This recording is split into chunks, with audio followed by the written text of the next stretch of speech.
Troubling trend is popping up across Indiana. Police are finding more and more meth labs, but what's more alarming is what they're finding with them.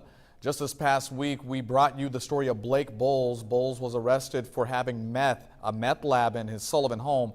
He also had pipe bombs in his pockets and several more explosive devices in his house. Even more troubling, this isn't unusual according to law enforcement.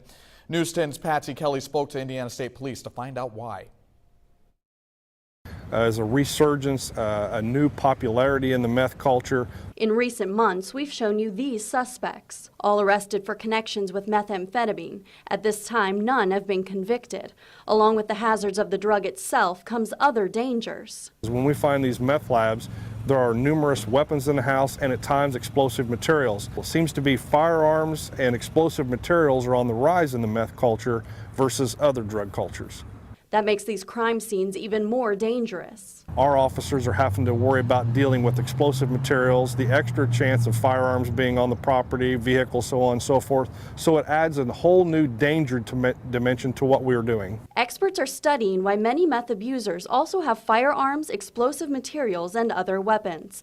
But in recent years, state police started to understand more about the drug's effects. What we do know is paranoia is a distinctive side effect of methamphetamine abuse. So there could be some correlation between paranoia and feeling the need to protect themselves with firearms and explosives should they come in contact with the police. This is what makes arresting meth abusers and manufacturers all the more frightening for officers. Well, that's just a recipe for disaster, and we know that, we train for that, but it is a dangerous world for our officers as well as other officers in the Wabash Valley. Keeping Hoosier communities secure despite such an alarming trend.